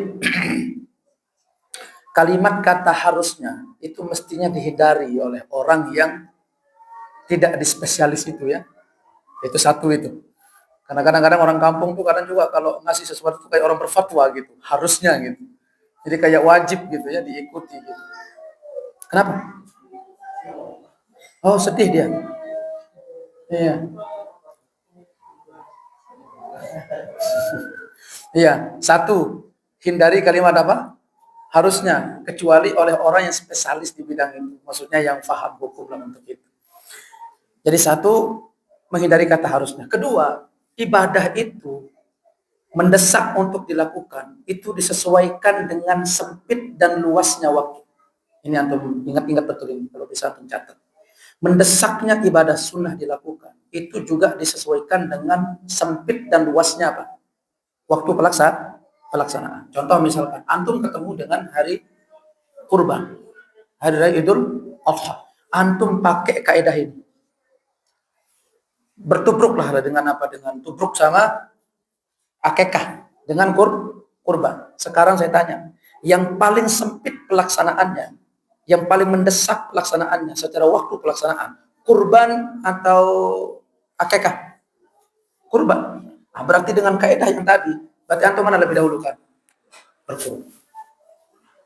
Yang baik. Apalagi yang kedua, berkurban itu bisa antum hati-hati terlebih dahulu. Pasang mode hati-hati. Apa yang saya maksud mode hati-hati? Yaitu boleh orang menggabung dua niat. Kurban juga sekaligus untuk akikah. Dua apa? Dua niat. Boleh. Karena dua ibadah sunnah itu boleh digabung dalam satu niat. Baik. Tapi kalau akikah mengikuti kurban, kalau akikah mengikuti apa? Kurban. Berarti kalau kurban syaratnya itu kalau laki-laki apa? Dua. Sementara antum kan pinginnya tetap satu. Ya atau tidak? Sementara kita tuh pengen tetap berapa? Satu. Enggak apa-apa kalau antum mau silahkan dua kambing dengan niat untuk kurban juga ya silahkan gitu. Ya, tetapi secara spesifik pahala ya hanya untuk apa? Akikah. Tetapi dengan kaidah tadi, ibadah itu mendesak dilakukan sesuai dengan sempit dan luasnya apa? Waktu pelaksanaan. Maka yang didahulukan, yang paling mendesak saat itu. Kalau antum bertemu dengan apa? Idul Adha, maka apa? Itu yang lebih didahulukan. Karena tidak ada yang menjamin bagi kita untuk ketemu dengan Idul Adha tepat. Sementara kalau untuk akikah, insya Allah setelah kita pasang niat dua, berarti kita sudah selamat. Kalau misalkan kita masih ada nyawa sehari, besok itu masih bisa ada waktu untuk kita apa? Akikah. Selainnya memang ya, saya juga memang dua ibadah ini hukumnya apa? Sunnah. Hukumnya sunnah ya nanti yang bertindak hukum fikih. Kalau dilakukan dapat pahala, ditinggalkan tidak dapat apa-apa. Baik. Apalagi? Tafadhol, wallahu a'lam bishawab. Jadi yang paling didahulukan kurban. Ya. Ada lagi? Silakan. Kalau baca yang itu masuk surat itu ada yang berlandaskan bahwa memakan kemudian dari Yahudi. Nah itu apakah benar ataupun afdalnya itu tidak? Ya. Benarnya, bukan lagi afdalnya ya. Benarnya. Tetap kurban itu menyebut nama Allah. Tetap kurban ini menyebut nama Allah. Bahkan Imam Syafi'i rahimahullah itu beliau memasang standar itu untuk sah dan tidak sahnya apa? Kurban. Itu dengan membaca apa? Bismillah atau menyebut nama Allah. Memang betul, tetapi tadi saya sudah prolog dengan kata benarnya. Memang betul ada sebagian ulama itu mengatakan khilaf pembacaan basmalah untuk orang Islam. Adapun orang ahli kitab itu ada bahasan lain lagi. ahli kitab Yahudi sama Nasrani, Yahudi sama Nasrani itu mayoritas mengatakan bahkan wajib untuk dia kita dengar menyebut nama siapa? Allah. Untuk betul-betul memastikan kurban itu apa? Halal. Kalaupun ada yang mengatakan halal, meskipun dia tidak menyebut nama Allah, selama dia tidak menyebut nama berhalanya. Contoh misalkan, dia mengatakan apa? Ini kurban karena Isa, misalkan begitu. Itu sudah jelas, berarti itu apa? Haram. Tetapi masih di apa namanya di apa istilahnya dimaklumi kalau dia tidak menyebut nama Allah dan tidak menyebut nama apa? Berhalanya. Tetapi tetap mayoritas menekankan bagi ahlul kitab itu baca apa? Basmalah. Dan kita juga muslim mukmin ditekankan baca apa? Basmalah. Karena ada satu ayat menyebutkan bahwa di antara sesembelihan yang haram itu apa? Yaitu yang disembelih tidak dengan menyebut nama Allah, tidak menyebut dengan nama Allah. Karena ada khilaf di kalangan para imam, kalau untuk orang muslim itu kan dia sudah selalu menyebut nama siapa? Allah. Dan sembelihan seorang muslim itu halal. Itu halal. Jadi tanpa dia menyebut nama Allah, saat dia menyembelih itu pun sudah dihukumi apa? Halal sembelihannya. Ya, tetapi kalau bagi saya benarnya itu dia tetap harus menyebut nama Allah. Bismillah ketika apapun kurban. Kenapa? Ini juga demi untuk hati-hatian. Kita udah keluar dari apa namanya? Keluar dari pembahasan-pembahasan yang sifatnya apa? Ya kenapa begini? Mungkin bisa begini, mungkin bisa begitu. Enggak, kita tarik diri kemana? Ke kesepakatan. Dengan baca basmalah itu lebih selamat untuk apa? Kehalalan daging kurban. Seperti itu ya, akhirnya. Wallahu a'lam bishawab.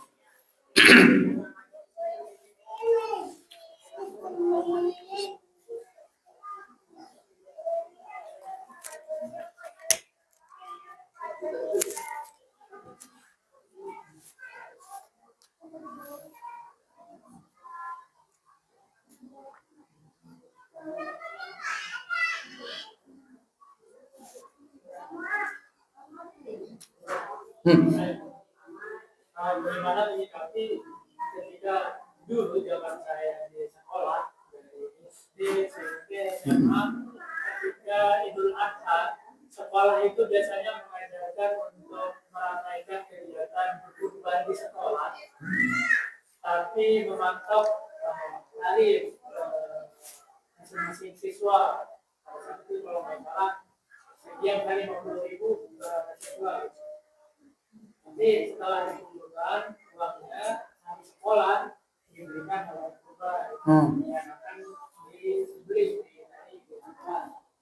Itu bagaimana menyikapinya saat itu? Sebenarnya secara hukumnya kan tidak terkhusus dari kurbannya si fulan dan si fulan, tapi kolektif berjamaah dan dilaksanakan di Idul Adha. Ya. Kemudian pembagiannya juga sesuai, mungkin nanti dibagikan ke masyarakat sekitar sekolah, keluarga sekolah, termasuk guru, termasuk wali. Kalau disebut kurban, tetapi bukan kurban Idul Adha. Karena kurban Idul Adha itu dia punya sifat khusus. Satu sapi itu berapa? 7 orang. Dan satu kambing itu 1 orang.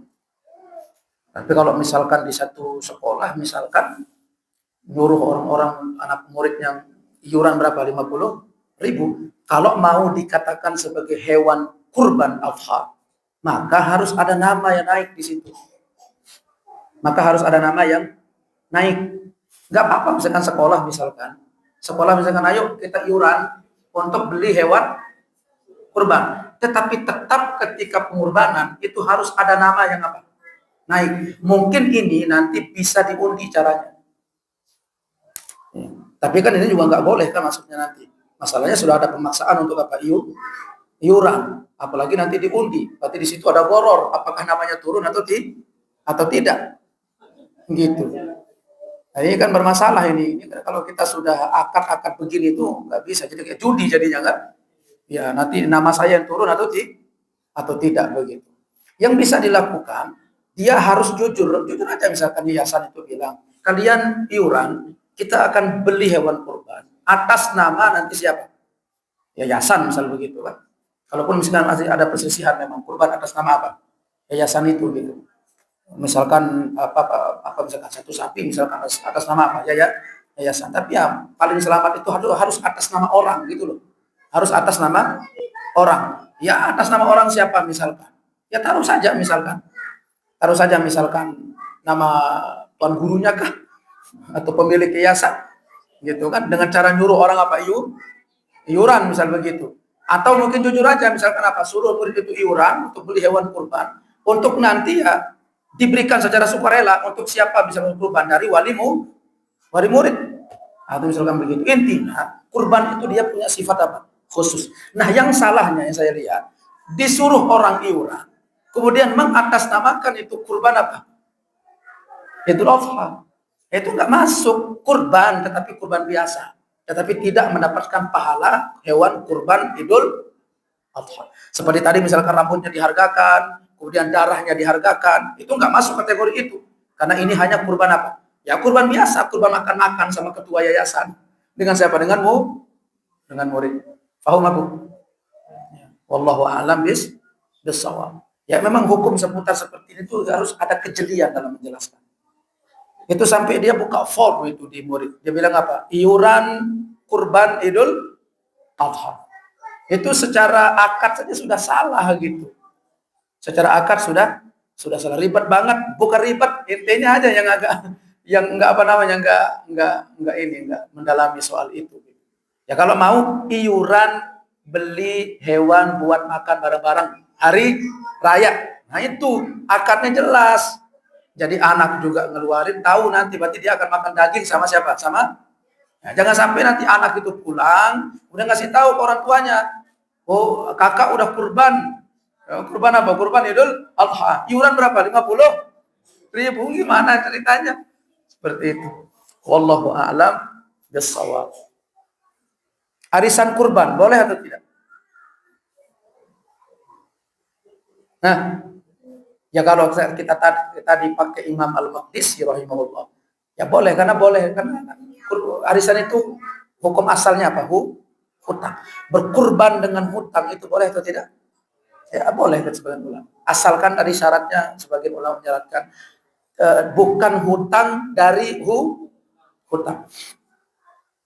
Karena tetap kewajiban yang paling fardu ain untuk dibayar itu apa? Hutang. Ya, tapi tadi saya jelaskan bahwasanya ada hutang yang jenisnya itu apa? Longgar. Ya, makanya kalau yang masih longgar mungkin masih boleh lah untuk itu, untuk bisa berkurban.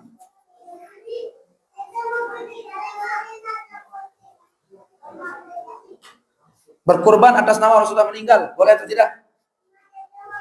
Boleh. Dalilnya? Berkurban atas nama orang yang sudah meninggal, boleh atau tidak? Naam, boleh.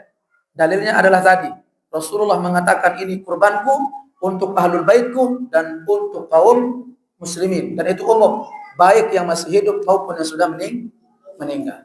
Ini menunjukkan bahwasanya kurban boleh atas nama orang yang sudah meninggal dan pahalanya sampai insyaallah. Dan itu dihitung dengan apa? Terhitung sebagai ibadahnya sendiri. Ya, baik. Apa lagi? Nah, tafadhol. Di daerah saya dulu ada salah satu daerah yang itu lain bukan. Oke. Nanti si kulit hewannya itu dijual untuk keperluan perawatan. Benar-benar dijual itu siapa? Ya. Nah itu kalau misalkan terjadi kayak gitu, solusinya gimana biar misalkan tidak terjadi dosa di sana? Gitu. Apakah harus dibakar atau harus diapa agar tidak dosa gitu? Ya nggak boleh jual hewan kurban itu nggak boleh. Tapi jual ini kulitnya juga Ya nggak boleh. Ya karena kurban itu sudah diberikan kepada siapa? Allah. Kemudian dia ambil lagi, kemudian dijual. Kemudian dijual. Kalau mau caranya itu, hibahkan dulu, misalkan ke orang miskin atau siapa, misalkan begitu, misalkan tukang jagal memang layak untuk apa? Dapat, ya, karena dia apa? Miskin, bukan sebagai upah. Ingat, bukan sebagai upah. Karena tidak boleh memberikan upah dari apa? Dari kurban, nggak boleh. Akadnya tapi, lafaznya. Bang, nanti sembelihin kita ya. Nanti kita kasih upah. 1 kresek. Nah, tapi boleh dikasih 2 kresek. Kalau memang dia tergolong orang yang apa? Berhak untuk menerima kurban. Karena dia ya karena rata-rata memang mama-mama kita yang memang penjagal itu memang ya layak untuk dapat apa? Hewan kurban. Kalau misalkan dengan 2 kresek itu, tetapi yang penting akadnya, jangan anggap itu sebagai apa? Upahnya. Paham? Ya berarti jangan anggap sebagai upah. Nah kalau tadi bisa dihibahkan dulu. Misalkan si Mamang itu bilang,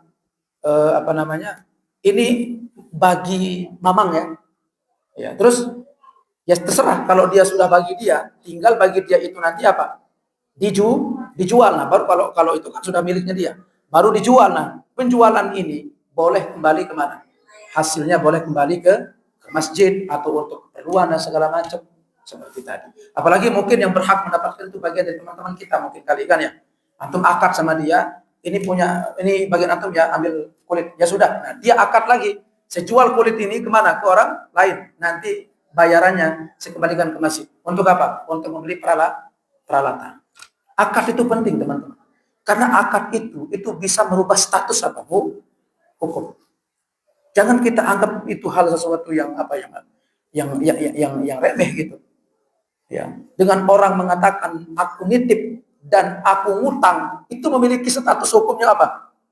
Berbeda nanti. Gitu. Meskipun mungkin format kejadian itu sama sebetulnya. Ya. Tetapi kalau misalkan dengan akad tadi lafaznya dengan bilang nitip sama bilang ngutang, itu akan menghasilkan hukum yang apa? Berbeda. Artinya akad itu sangat dipertimbangkan oleh syariat. Kenapa? Karena akad itulah yang akan apa? Menyelamatkan seseorang dari apa? Dari sengketa. Sengketa. Itu tadi. Jadi seperti itu ya. Selain tidak boleh, berarti harus ada cara untuk apa? Untuk menanggulanginya. Mana lebih baik? Kurban dengan kambing atau sapi? Dalilnya?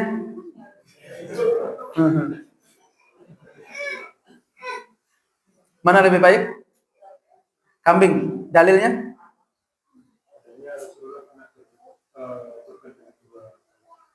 Rasulullah berkurban dengan kambing. Begitulah ya. Karena kambing adalah jenis kurban langsung siapa? Rasulullah. Tetapi di sini para ulama ahli fikih itu silang pendapat. Apakah dilihat kepada jenis yang dipakai oleh Rasul ataukah dilihat kepada manfaat yang dihasilkan dari 2 kambing itu untuk orang?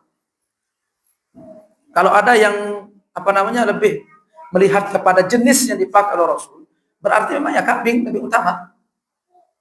Tetapi kalau melihat kepada apa? Manfaat, tentu 1 kambing dengan satu sapi, dagingnya lebih banyak mana? Sapi. Dan itu manfaatnya lebih besar dirasakan oleh masyarakat. Sebetulnya dua-duanya ini bisa menjadi pertimbangan untuk orang apa? Untuk berkurban. Apakah Anda memutuskan untuk gabung iuran ataukah sendiri dengan apa? Kambing.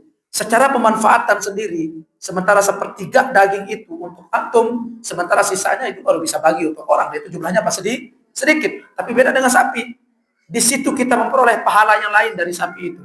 Selain berkurbannya dapat, dan juga sedekah untuk banyak orang itu apa? Dapat.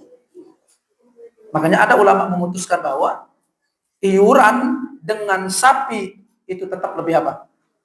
Lebih baik. Karena manfaatnya itu didasarkan oleh banyak orang. Apalagi 3. Masuk opsi yang ketiga. 1, tadi kurban sapi ya. Kedua, yaitu apa? Dapat sedekah ke banyak orang. Ketiga, apalagi ada faktor lain yang dipertimbangkan. Dakwah. Tentu antum berkurban dengan kambing. Kalau untuk yang memprioritaskan dakwah, itu kambing atau sapi? Sapi. Kenapa? Karena mungkin itu untuk membeli hati-hati masyarakat untuk apa? Untuk mau belajar, mau ngaji. Karena memang ya begitu ya, masyarakat kita itu kalau ada sembako di masjid datang dia. Kemudian kalau ada daging kurban di musola datang dia biasanya. Akhirnya nanti tersebar di masyarakat. Oh, di musola anak tuh di sana itu kalau kita habis ngaji dikasih sembako, wih ngaji dia datang ya kan? Gitu. Kalau di masjid sana yang sering sholat jamaah di masjid itu dia pasti dapat kupon 2 gitu kan? Itu jadi apa? Jadi itu ada unsur lain, aspek lain, yaitu apa? Aspek dakwah. Ketika aspek-aspek ini kumpul pada sapi tadi, menjadikan bahwasanya di aspek ini sapi itu lebih apa? Lebih utama daripada kambing. Tetapi saya katakan tadi itu silang pendapat di kalangan para imam. Apakah harus jantan atau betina?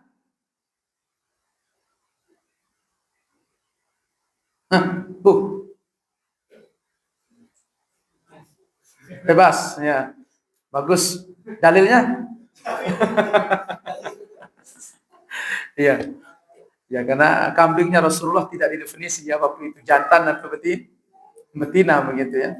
Intinya ya silahkan berkurban, mau jantan mau betina.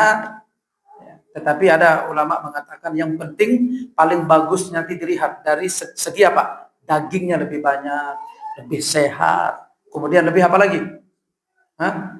Ada juga mengatakan jantan daripada betina. Tapi masalahnya betinanya Ustaz. Ada anaknya di dalam Ustaz gitu. Lebih banyak gitu ya. Itu di sudut-sudut itu menjadi pembicaraan di kalangan mereka para ulama kita. Ya, ingat ya, larangan bagi yang mau berkurban potong kuku, potong apa? Rambut. Ya. Mulai dari tanggal berapa? Tanggal 1. Berarti sekarang udah masuk ya. Boleh tidak mengucapkan sholawat ketika menyembelih? Tidak tempatnya ya. Karena kita mengucapkan apa? Bismillah.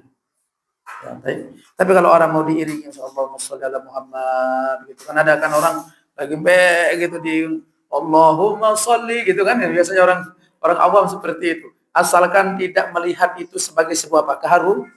Keharusan, tata cara yang mesti. Nah, ini yang harus kita ingatkan gitu. Tapi kalau spontanitas misalkan begitu dia darah Allahumma sholli ala Muhammad gitu kan. Orang awam kan suka begitu tuh. Ya, jangan langsung bilang nggak boleh ya, takutnya antum diburu nanti sama orang ya. Ya, tetapi ya kalau untuk berkurban itu memang doanya yaitu apa? Itu bismillah. Memberikan daging kurban kepada orang kafir boleh atau tidak? Boleh. Ya, yang penting yang diutamakan terlebih dahulu kaum muslimin, jangan orang kafirnya. Ya, tayyib. Dan orang kafir yang diberikan bukan orang kafir yang pembangkang, bukan. Tetapi yang diberikan itu adalah orang kafir yang punya hati lembut kepada kaum muslimin. Kenapa ini? Karena itu disebut dengan apa? Mu'allafatu qulubihim, yaitu apa? Hati yang kira-kira ada kemungkinan dia untuk apa? Condong kepada apa? Islam. Tapi kalau bejat ya jangan, ngapain beli kasih orang bejat begitu kan? Enggak ada manfaat. Dia dikasih nyala, apalagi tidak dikasih apa? Ngomel-ngomel. Wah, itu enggak itu.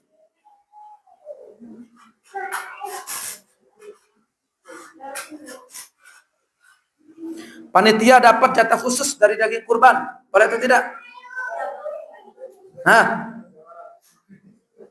Tidak boleh. Karena panitia kurban itu adalah wakil dari pengurban. Sebagaimana pengurban tidak boleh dia apa? Boleh dong. Ya tidak?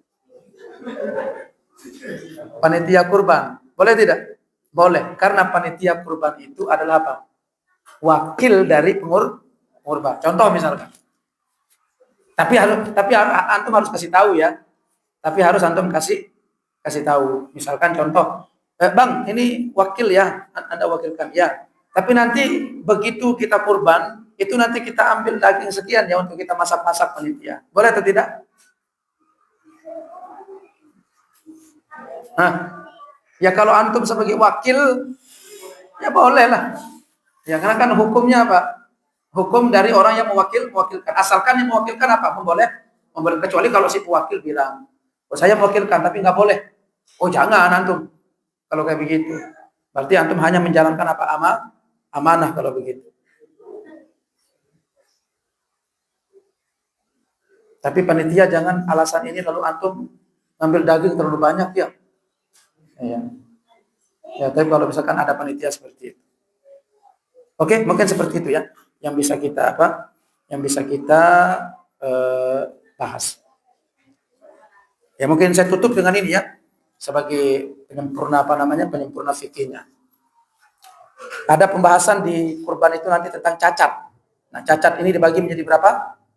Dibagi menjadi 3. Ada cacat yang menyebabkan tidak sah untuk berkurban. Cacat yang tidak sah. Yaitu apa? Buta.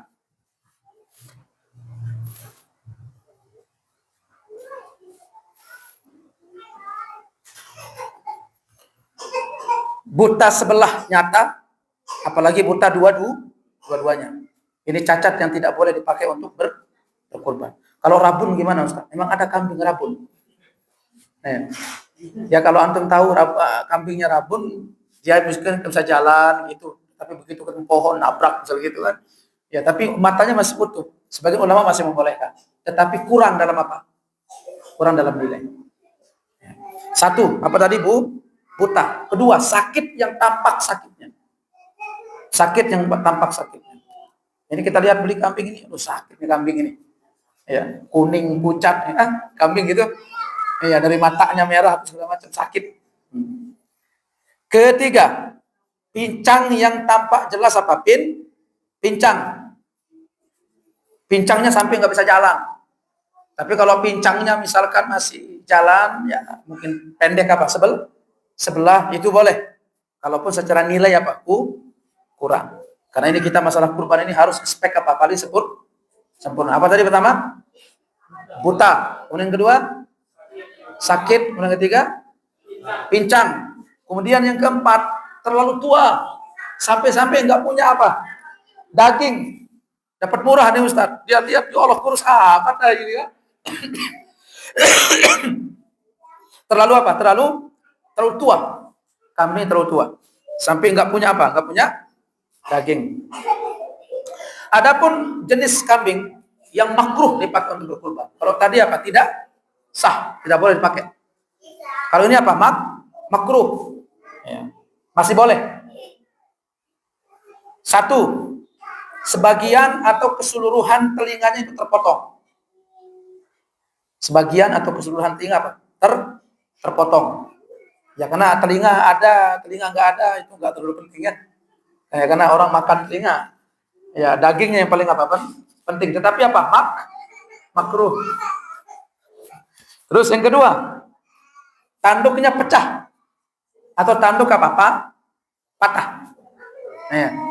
Tanduk pecah, tanduk patah. Ya baik.